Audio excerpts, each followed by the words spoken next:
The heavy iron wrench in my hand was still warm from the side of my boyfriend's skull. I stood in the dark garage, smelling the sweet, sickly exhaust of the idling Lexus, and looked down at his vibrating burner phone. I didn't see a hitman's name on the screen. It was a missed call from Mom. My parents didn't just want me dead. They needed me dead before the banks opened on Monday morning. That's 62 hours from now. If I'm not a corpse by then, they go to prison for life. You think you know what a mother's love feels like until you're trapped in a basement, listening to her pour 5 gallons of gasoline through the floorboards while she hums your favorite childhood lullaby. I didn't understand why the brakes on my car had been cut, or why my father signed a $5 million policy on my life 2 weeks ago. I do now. Let me take you back to the moment I found the folder in his desk. The mahogany desk smelled of stale cigar smoke and lemon wax. Chloe's fingernails scraped against the underside of the bottom drawer, searching for the catch Robert swore didn't exist. A soft click echoed in the silent study. The false floor popped upward, revealing a single manila envelope tucked away like a shameful secret. Her pulse thrummed against her collarbone as she slid the document out. The heavy bond paper crinkled under her touch. At the top, bold letters announced a $5 million life insurance policy. Her eyes skipped past the boilerplate legibility until they snagged on a specific rider. Double indemnity. Accidental death. $5 million doubled.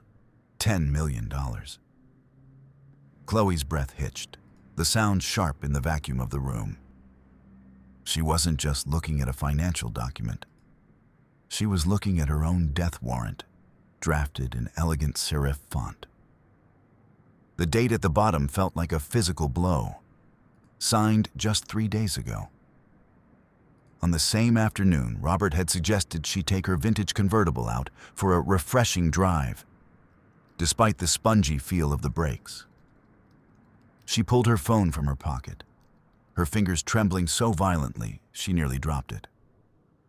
She had to document this. The camera shutter clicked, a sound like a gunshot in the stillness.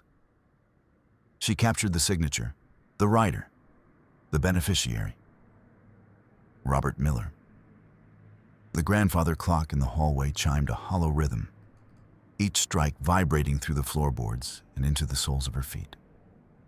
1, 2, 3. She counted the beats instinctively, her mind racing to find a pattern, a logic that would make this make sense. But the only logic was the cold, hard math of a man who viewed his daughter as a maturing bond. She shoved the phone back into her jeans and began to slide the envelope back into its hiding place, her skin crawling with the sensation of being watched. The scent of Robert's heavy cologne drifted through the crack in the door, sandalwood and ambition. A floorboard groaned, and Chloe froze, the document pressing into her palm. "Find what you need, honey?" Robert's voice rasped. He leaned against the doorframe, his thumb tracing the edge of a silver lighter. He didn't move to enter. He simply watched, his shadow stretching across the Persian rug to touch her feet. Chloe felt the weight of the phone in her pocket, the evidence of his betrayal a hot coal against her thigh. She forced her hands to go limp, letting the manila envelope slide into the dark recess of the desk, just as he stepped into the light. "I was looking for the property tax files, Dad," Chloe said, her voice steady despite the sweat slicking her palms. "You said they were in the bottom drawer." Robert flicked the lighter. A small flame danced between them, reflecting in his gray, flint-like eyes. He didn't blink. He walked toward the desk with a measured, predatory grace, the click-click of his tactical watch bezel echoing in the room. He rotated it 3 times, his ritual before a lecture or a threat. "The tax files are in the cabinet in the hall," Robert said, his voice dropping an octave. "You've been in here a long time, Chloe." long enough to find things that don't concern you. He leaned over the desk, the smell of the lighter fluid mingling with the lemon wax. Chloe took a step back, her mind already calculating the distance to the door. 8 steps. If she moved now, she could clear the threshold before he could reach for her. But his hand shot out, not to grab her, but to tap the surface of the desk.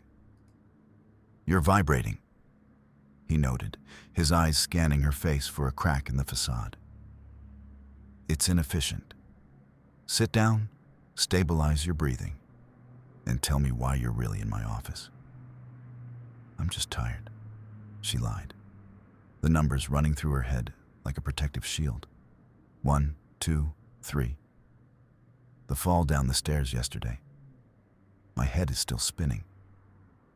Robert's expression didn't soften. He looked at the spot on the floor where she had collapsed 24 hours earlier, a clumsy accident that had left her with a concussion and a lingering sense of dread. "Accidents happen to people who aren't paying attention, Chloe. I'd hate for you to have another one." The threat hung in the air, thick and suffocating. Chloe managed a tight nod and slipped past him, her shoulder brushing his stiff, white shirt, one of the 47 identical ones he kept in his closet. She didn't stop until she reached the hallway, her heart hammering a frantic rhythm against her ribs. She needed to get out. She needed to reach the pharmacy or the police or anywhere that wasn't this gilded cage. She headed for the garage, the cool air of the mudroom a brief relief against her flushed skin. The garage was a cavern of shadows, the smell of oil and exhaust clinging to the concrete. She reached for the handle of her car, her mind already on the road, when the overhead light flickered and died. A heavy hand clamped over her mouth, the scent of industrial grease filling her nostrils. Chloe lunged forward, but the attacker was faster, a dark shape in a hood and a charcoal mask. He slammed her against the side of the car, the cold metal biting into her spine. She tried to scream, but the gloved hand pressed harder, bruising her lips against her teeth. With a grunt of effort, the assailant yanked the rear door open and shoved her toward the interior. The engine roared to life. The attacker hadn't just grabbed her. He had preset the car. A thick rubber hose had been fed from the exhaust pipe through the cracked rear window. The sweet, sickly smell of carbon monoxide began to fill the confined space. "Sorry," a muffled voice whispered. "So sorry." The word sent a jolt of pure adrenaline through Chloe's limbs. She didn't just fight. She exploded. Her hand found the heavy steel wrench she'd left on the workbench earlier that morning. She swung it with every ounce of terror-fueled strength she possessed. The metal connected with the attacker's ribs with a sickening thud. The man gasped, a wet, ragged sound, and recoiled. Chloe didn't wait. She kicked out, her boot catching him in the solar plexus, and scrambled out of the car. The garage was a haze of gray fumes, her lungs burning with every breath. The attacker stumbled toward the side door, clutching his side, his movements jerky and pained. As he fled into the night, something small and plastic skittered across the concrete, landing near Chloe's feet, a burner phone. She snatched it up, the plastic casing warm from the attacker's pocket. Her chest heaved as she stumbled toward the garage door button, hitting it with the heel of her hand. The heavy door groaned upward, letting in a flood of crisp night air. She collapsed onto the driveway, coughing, her vision swimming with dark spots. When her breath finally returned, she flipped open the burner phone. There were no names in the contact list, only a single recent outgoing call. She pressed the number, her heart stopping as the line connected. "Is it done?" a voice asked. It wasn't Robert. It was a woman's voice, soft, melodic, and chillingly familiar. It was the voice that had tucked her in at night, the voice that had whispered encouragement during her piano recitals. It was Diane. Her mother.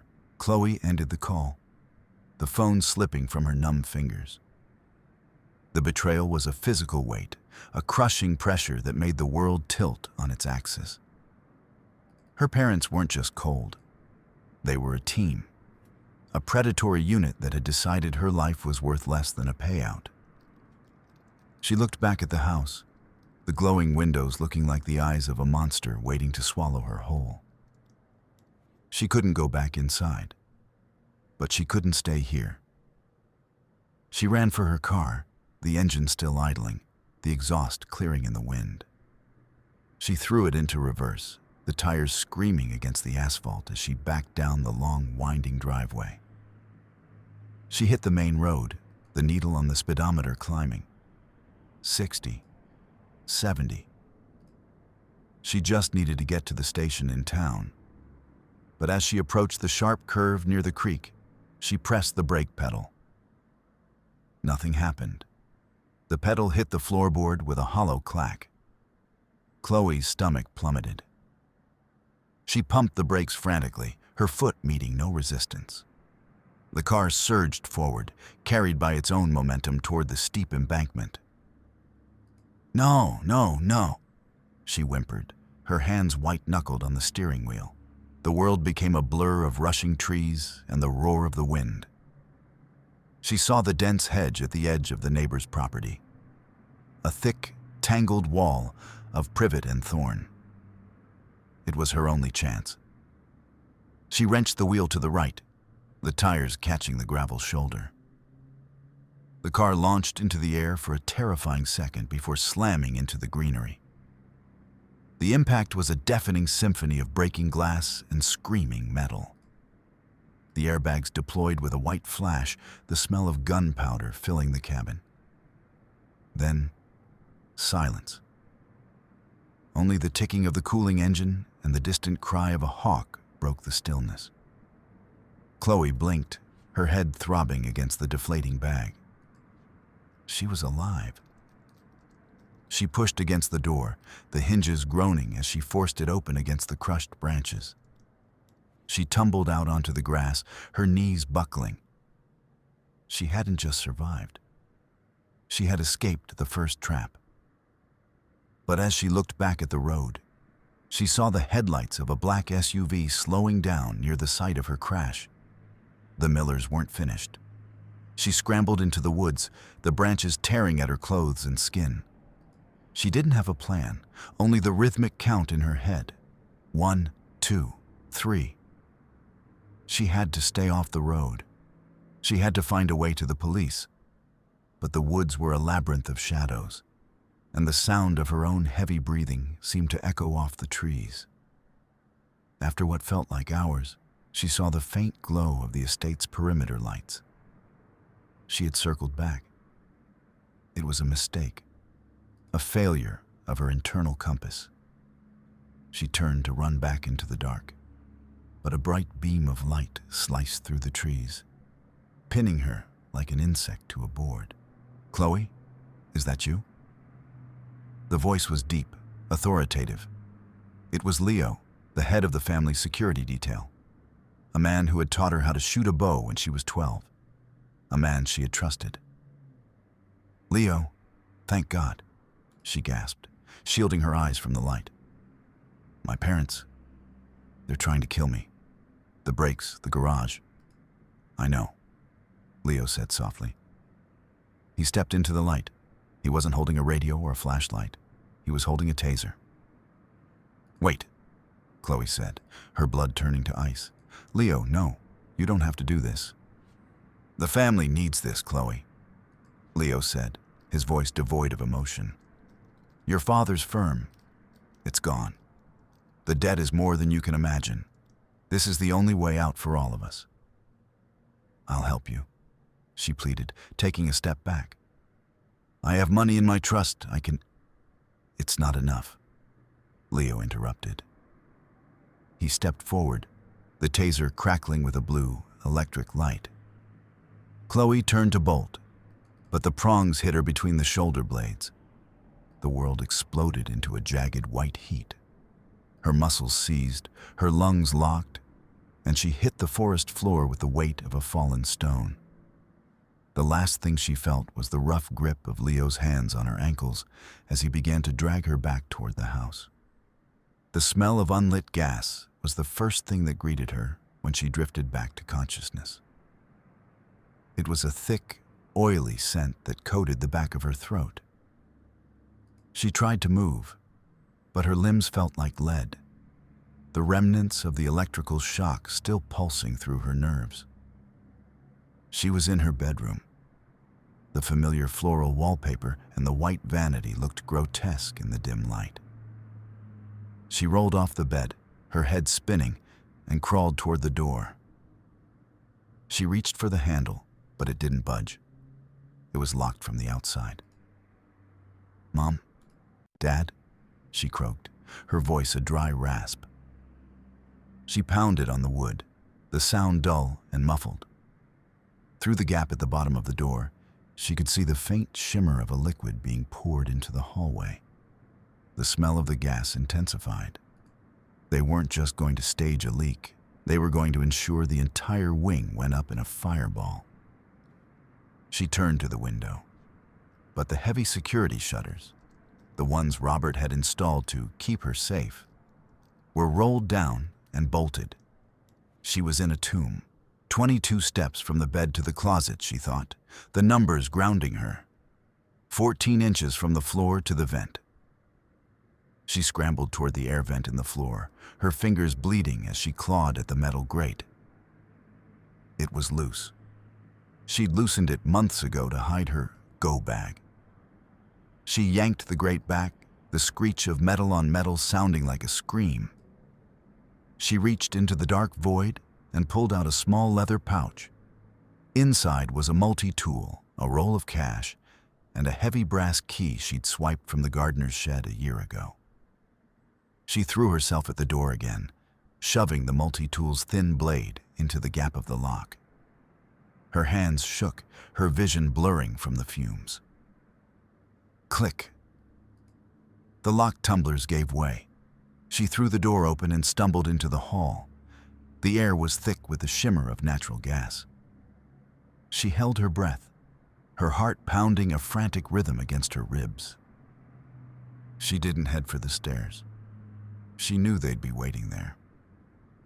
Instead, she turned toward the small service elevator in the back of the wing, the one used for laundry. She tumbled into the small, cramped space and hit the button for the ground floor. The elevator groaned, the cables humming as it descended. When the doors opened, she found herself in the service pantry, the smell of lemon wax and stale cigars returning. She was back near the study. Accelerant. The gas is already at accelerant. The gas is already at critical levels, Robert replied. By the time the sensors trigger the alarm, the central wing will be a chimney. It's clean, Diane. It's professional. Chloe crept toward the door, her back against the wall. She needed a weapon. She needed leverage. She looked around the pantry and saw a heavy glass decanter of bourbon. She gripped it by the neck, the cold glass a small comfort. She peered through the crack in the door. Robert was standing by his desk, his tactical watch glinting in the lamplight. Diane was sitting in the leather chair, meticulously smoothing out a collection of sugar packets on the blotter. The crinkle-crinkle of the paper was the only sound in the room. "What about Mark?" Diane asked, her voice as smooth as silk. "He's handled," Robert said. "He knows his share is contingent on the silence. He's waiting at the perimeter to make sure no one interferes with the rescue attempt." Chloe's heart shattered. Mark, her boyfriend, the man who had held her after her accident on the stairs. He was part of this. The sorry she had heard in the garage. It hadn't been a stranger. It had been him. The betrayal felt like a physical blow to the stomach, harder than the taser. more suffocating than the gas. She wanted to scream, to charge in and break the decanter over their heads, but she forced herself to stay still. 1, 2, 3. She looked down at the desk. There, tucked into the side of the blotter, was a stack of papers she hadn't seen before. They weren't insurance documents. They were foreclosure notices. Red ink splashed across the pages like blood. Final notice. Imminent seizure. The Millers weren't just greedy, they were desperate. They were monsters created by the fear of being ordinary. She backed away from the door, her mind working with a cold, sharp clarity she'd never felt before. She didn't just need to escape. She needed to win. She slipped out the back service door and into the night, the cool air reviving her. She didn't head for the woods this time. She headed for the old tool shed near the back of the property. Inside, Robert kept his prepper gear, the high-end communications equipment he'd bought when he thought the world was ending. She reached the shed and punched in the code. His birthday, the most predictable thing about him. The door clicked open. Inside, the walls were lined with reinforced steel and black plastic cases. She found the primary server for the house's security system. She didn't know how to hack, but she knew how to use the administrative override Robert had bragged about. She typed in the secondary code she'd watched him enter a dozen times. The screen flickered to life, showing the camera feeds from the house. She saw Robert and Diane leaving the study, heading toward the garage. They were leaving. They were going to trigger the fire remotely and be miles away when the house exploded. "Not today," Chloe whispered. She tapped the sequence that locked every exterior door in the main house. The heavy steel bolts slid into place with a series of muffled thunks that she could hear even from the shed. Then, she opened the emergency broadcast folder. Robert had set it up to alert the local news and the authorities in case of a home invasion. She attached the photos of the insurance policy, the foreclosure notices, and the recording she'd just made of their conversation in the study. She hit send. The data began to move, a flood of digital evidence rushing toward the world outside the estate. But as the progress bar hit 50%, the shed door creaked open. "I knew I should have checked the shed," a voice said. Chloe turned. Mark was standing in the doorway, his charcoal mask pushed up to his forehead. He looked tired, his boy-next-door face twisted into a mask of guilt and greed. "Chloe, just stop," he said, his voice cracking. "If you let the data go, we all go to jail. Your parents, me, everyone." "You tried to kill me, Mark," she said, her voice trembling. "You stood in that garage and watched me breathe in exhaust. I was going to pull you out," he shouted, taking a step toward her. "I just needed it to look real. We were going to take the money and run away, just you and me." "With my blood on the check?" she spat. She lunged for the server, trying to protect the transmission, but Mark was faster. He tackled her, his weight pinning her against the cold concrete floor. The decanter of bourbon shattered against the wall, the smell of alcohol filling the small space. "I'm sorry," Mark whispered, his hands finding her throat. "I'm so sorry." Chloe clawed at his face, her fingernails drawing blood. She reached for the multi-tool in her pocket, her fingers fumbling with the blade. She found the sharp edge and jammed it into his shoulder. Mark shrieked and pulled back, the grip on her throat loosening. Chloe scrambled away, her lungs burning, and looked at the screen. Transmission complete. The sirens began in the distance. A faint, rhythmic wail that grew louder with every second. The world was coming for the Millers. Chloe didn't wait to see the look on Mark's face. She ran out of the shed and into the rainy night. her feet finding the path toward the main road. She didn't look back at the house, even when the sky lit up with a dull orange glow as the gas finally found a spark. The hospital room in Seattle smelled of antiseptic and rain. Chloe sat by the window, watching the gray clouds roll over the Sound. Her neck was bruised, a dark reminder of Mark's hands, and her lungs still felt tight. But she was alive. A woman in a sharp navy suit entered the room. She didn't sit down. She stood by the door, her eyes scanning the exits. It was Susan Adams, the FBI investigator who had received the data dump. "They're all in custody," Susan said, her voice level. "Your father, your mother, and the boy." The Ponzi scheme evidence was the nail in the coffin. They're looking at 20 years minimum, probably more for the attempted murder. Chloe nodded, her gaze fixed on the water. "And the money?" "The insurance policy is void, obviously," Susan said. "But the whistleblower reward for the Ponzi evidence? It's substantial.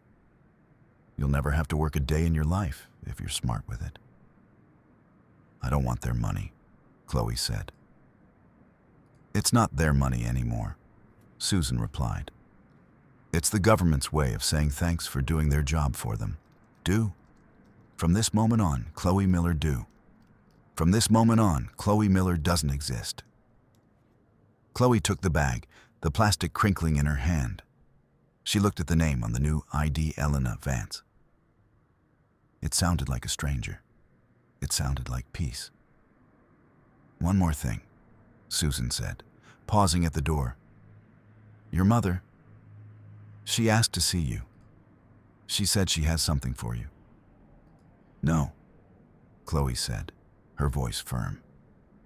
"I'm done with her secrets." She waited until Susan left before she stood up and walked to the mirror. She looked at her reflection, the dark circles under her eyes, the sharp set of her jaw. She looked like a survivor. She began to count the steps to the door. 1, 2, 3. She walked out of the room, leaving the name Chloe Miller behind in the sterile silence. She headed for the elevator, her heart beating a steady, predictable rhythm. She didn't know where she was going, but for the first time in her life, she knew exactly who was driving. The rain tapped against the glass of the hospital lobby as she stepped out into the world. It was a cold, gray day, but to Chloe, it looked like a clean slate. She reached into her pocket and felt the heavy brass key she'd kept from the shed. She walked to the edge of the pier and threw it into the dark, churning water. The plop was small, insignificant. The water closed over the last piece of her old life, leaving nothing but ripples. Chloe turned and walked away, her head held high, her voice a silent whisper in the wind. 4, 5, 6. The world was big, and for the first time, she wasn't afraid of the math. She was the one who added up to something. She was the one who remained. The end.